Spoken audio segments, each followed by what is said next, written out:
These are the regulations for the guilt offering, which is most holy.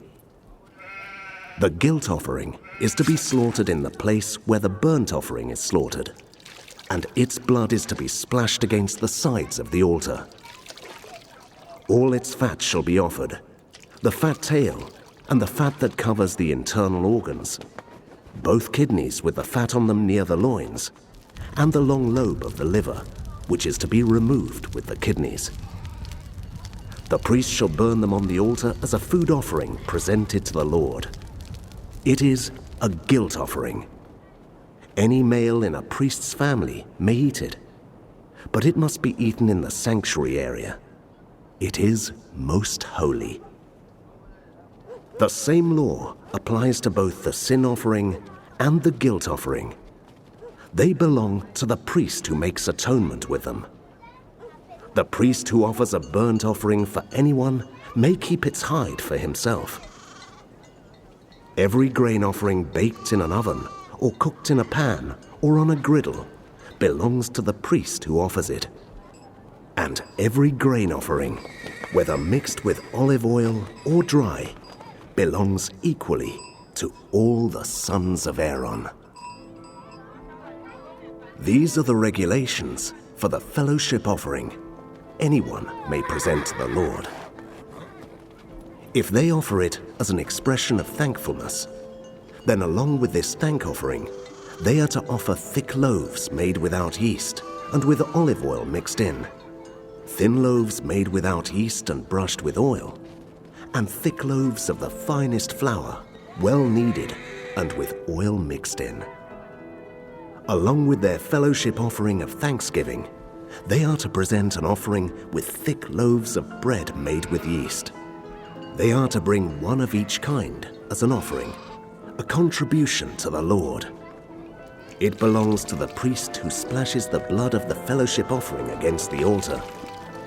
The meat of their fellowship offering of thanksgiving must be eaten on the day it is offered. They must leave none of it till morning. If, however, their offering is the result of a vow or is a free will offering, the sacrifice shall be eaten on the day they offer it, but anything left over may be eaten on the next day. Any meat of the sacrifice left over till the third day must be burned up.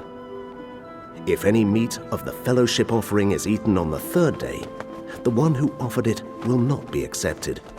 It will not be reckoned to their credit, for it has become impure. The person who eats any of it will be held responsible. Meat that touches anything ceremonially unclean must not be eaten. It must be burned up. As for other meat, anyone ceremonially clean may eat it. But if anyone who is unclean eats any meat of the fellowship offering belonging to the Lord, they must be cut off from their people. Anyone who touches something unclean, whether human uncleanness or an unclean animal, or any unclean creature that moves along the ground, and then eats any of the meat of the fellowship offering belonging to the Lord, must be cut off from their people. The Lord said to Moses, "Say to the Israelites, do not eat any of the fat of cattle, sheep, or goats. The fat of an animal found dead or torn by wild animals may be used for any other purpose, but you must not eat it. Anyone who eats the fat of an animal from which a food offering may be presented to the Lord must be cut off from their people. And wherever you live, you must not eat the blood of any bird or animal. Anyone who eats blood must be cut off from their people." The Lord said to Moses, "Say to the Israelites, anyone who brings a fellowship offering to the Lord is to bring part of it as their sacrifice to the Lord. With their own hands, they are to present the food offering to the Lord. They are to bring the fat together with the breast and wave the breast before the Lord as a wave offering. The priest shall burn the fat on the altar, but the breast belongs to Aaron and his sons. You are to give the right thigh of your fellowship offerings to the priest as a contribution. The son of Aaron who offers the blood and the fat of the fellowship offering shall have the right thigh as his share. From the fellowship offerings of the Israelites, I have taken the breast that is waved and the thigh that is presented, and have given them to Aaron the priest and his sons as their perpetual share from the Israelites. This is the portion of the food offerings presented to the Lord that were allotted to Aaron and his sons on the day they were presented to serve the Lord as priests. On the day they were anointed, the Lord commanded that the Israelites give this to them as their perpetual share for the generations to come.